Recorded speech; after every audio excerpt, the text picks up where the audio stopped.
So in this video, I want to go over basically some of the situation going on with this whole censorship war. I know many of you have been subscribed to other channels covering the whole censorship situation. There's been a lot of different discussions going on as far as the UK stuff goes. There's other channels covering that. There's the US stuff going on with the Texas law. There's stuff going on in Japan. There's stuff going on in Australia. And yes, I've been keeping very much up to date to the Australia one as an Australian. And I would definitely say the Australian one is definitely evolving quite... It's a roller coaster because there are individuals that are in power, like the E-Safety Commissioner that has been put into power by the Labor government. And they're basically pushing for corn sites to have verification, which I'm not actually that opposed to that kind of thing as far as things go, because I really don't think kids should have that much access. But again, my issue comes down to a lack of trust on as far as governments having access to it. And I know that's going to provoke some people being like, oh, it's... Again, I just think there are far more effective ways of protecting kids and stuff like that. And a lot of it, again, comes down to parents need to parent more. But my biggest issue is a lack of trust in the government, and also just the fact that it's more about social media apps. And if you're so worried about kids getting access to corn, it's like most social media apps don't have access to corn on their websites anyway. And a lot of the bans, or should I say, bans when it comes to kids under the age of 16 on social media only seem to be on websites that seem to have more the ability to speak freely. For example, they seem to be targeting YouTube, Facebook, Instagram, TikTok, and X, or Twitter. And you say, okay, well, that's pretty much everything. And it's like, except Blue Sky, apparently. So apparently Blue Sky has been left off the list. So this is where I have a problem with all of these different types of things, because there is no consistency when it comes to how Australia is going about their verification and bans and all that kind of stuff. So I just don't trust the government at all, and I just think there are far more effective ways of protecting kids. I have had a couple of comments, not that many, asking me to maybe do a video covering where I think better, more effective ways come down to. But I think just a simple one would be something like, for example, content creation. Now, there are different forms of content creation, 3 different layers for me, at least how I see it. There's video creation, image-based, and text-based. I do think all forms of video creation, whether shorts or long-form content, because it's video in general, should require some form of verification to be able to upload like videos in general. In the case of things like if you're trying to be a Twitch streamer or something like that, it's like, okay, maybe you should be verifying so you're not some like 6 or 8 year old streaming. I don't think really kids should be streaming in general. I don't think really kids should be uploading content on YouTube in general. And if they do have that, then I do think maybe we need to look at if there's a real heavy push where people say, hey, no, we should allow kids to express themselves on the internet through video format, then maybe we need to look at things like engagement and making sure that all comments are disabled and all likes and dislikes on whatever platform you're using is automatically disabled. Sure, maybe they could upload, but they just can't have interaction with other comments. Maybe something like that. And so it would be more simplified of being like, okay, sure, you can upload, but if you want that feature, you need to verify.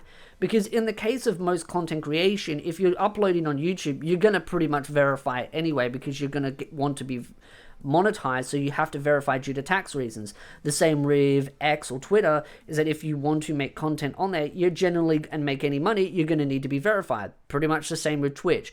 The only ones that don't really seem to matter so much is like Instagram and TikTok, which I just feel like if you're uploading video-based content, I do think maybe some verification is required. But again, it doesn't impede on you going online and having discussions and at least consuming content. I think that's a discussion we could have. Whether I'm fully on board with that idea, I'm very much in between, but I'm presenting an idea of where a discussion should be, rather than just completely stamping all kids off the internet. Maybe look at things like content creation, because content creation seems to be where most of the mental health problems are coming from when it comes to kids, because you see a lot of kids doing really stupid stuff out in public to try and get those clicks and views and impressions. So it's a question of like, okay, maybe we could look at things like content creation and maybe look at some type of verification, because again, most adults that are, well, any YouTuber is verified. The only ones that aren't verified are people that just aren't making any views or are too small. And if you get to a certain point and you don't want to verify, well, you just don't make any money. So it's like, it doesn't change anything. Like, all you're doing is just maybe just making that as soon as you, it's like, instead of waiting until you get the requirements made to get monetization, you just, and then verify, you just verify from the very beginning. That kind of thing. And if you don't, maybe look at things like disabling comments and likes and dislikes. But YouTube doesn't have well, they do, but you get the point.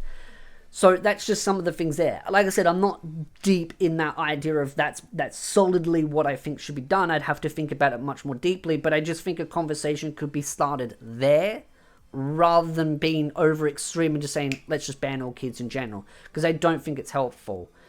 And I just don't trust the government, which is why I made my video a while ago criticizing Asmongold about his kind of push for like, oh, government should be able to have our verified information on the internet when it comes to what we post. And I'm like, did you not remember the last administration that was in power and some of the crazy draconic things they went with? Like when it came to censorship, it's like, not that big gung-ho on it.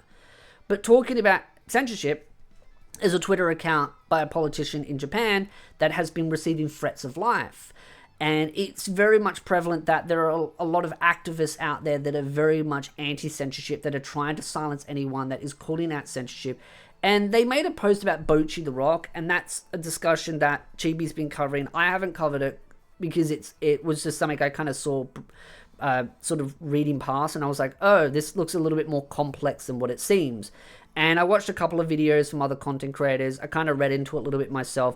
And there seems to be a general discussion of, well, it isn't censorship because the writer itself condoned this and said they signed off on it, and that the person that pushed these changes, they were both on both agreements. And so they were kind of pushing against this individual account and Chibi, saying, oh, well, you're the ones that seem to have the problem of consent when it comes to that. But then I kind of remember, when you look at how Japan's culture works, there's a lot of that mindset that if a company says to you, hey, you have to do this with your product, a lot of the times writers will just go, okay, fine. And they'll kind of be, their arms will be kind of bent and they won't really say anything. And then when the product comes out and they go into an interview and people bring up the conversation of like, oh, hey, were you really happy with this? They'll go, oh, yeah, it was fine. I gave consent, blah, blah, blah. And it's like, okay, but were you really happy with it though?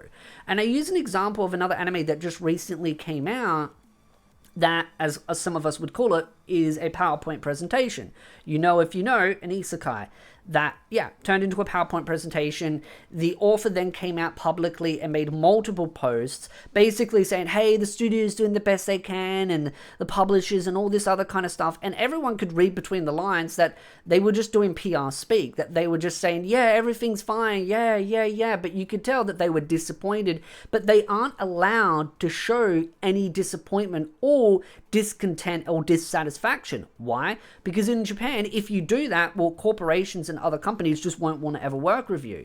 You're not allowed to show any disrespect. But even then, that's not disrespect. Saying that you worked with someone and said, you know what, I wasn't really happy with the decisions we made, and I really didn't want to go down that direction, but we kind of had to because they kind of gave me an ultimatum of saying, do this or not.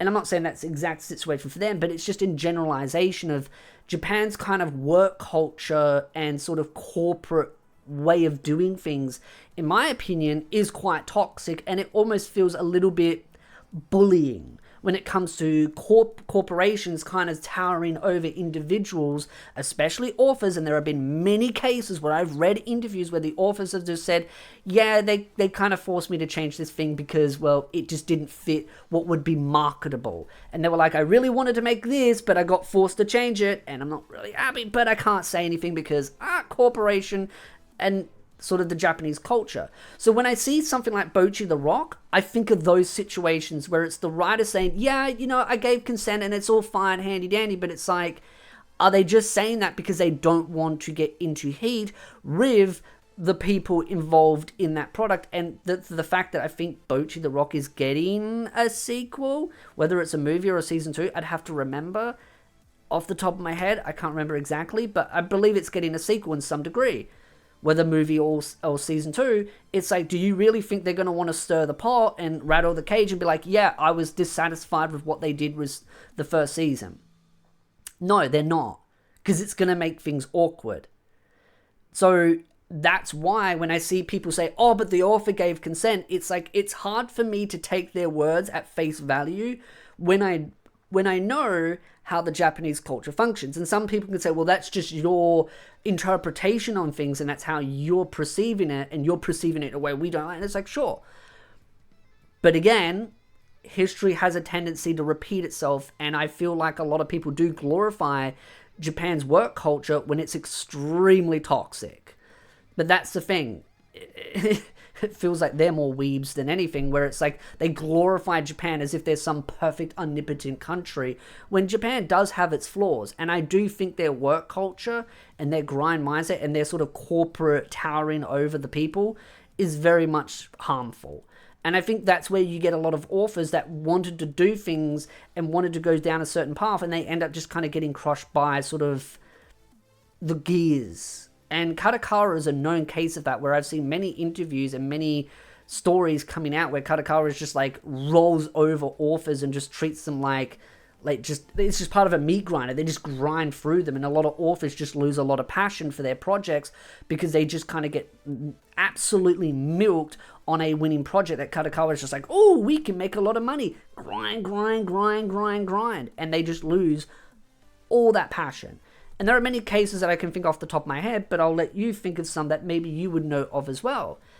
So when I see that situation and I see that discourse going on, that's what I think of. So I do think some people defend saying, oh, well, they gave consent. I'm feeling like, okay, sure, you're going at face value, but I do think it is a little bit disingenuous, a little bit, to not be mindful of past situations and be noteful that, hey, they're probably not going to say anything negative because of that very reason. They would be stupid to. But at the same time, maybe they did give consent. Maybe they were just happy with that change. You'll never really know. It's tomato, tomato, or the glass half empty, half full. It comes down to the interpretation. But I think people criticizing it have a right to criticize it because this isn't uncommon. It's very common within the light novel, manga, and anime scene where products end up getting molded and changed. Mushoku Tensei is one of those. Just to kind of throw an easy one out there, where the author is like, no, this is what I want to write. This is what I'm going to write. And people are just saying, no, you have to change it. It's problematic. And they've stuck to their guns because they've, really had that backbone of being like, nope, that's what I want to do. So I that's why I take my hat off to someone like the Mushoku Tensei author who did stick to their guns, while other authors, not so much. And there's definitely a couple of animes coming out recently that have fell into that case, that authors have publicly said, yeah, I had to make this change because publishers told me to and I kind of didn't want to, but I kind of had to, or else it wasn't going to sell well or they weren't going to publish it. And it's like, yeah, that kind of sucks. That is a form of censorship. Whether you like it or not, they're being told, hey, you can't make this or you can't release it that way because it won't sell well.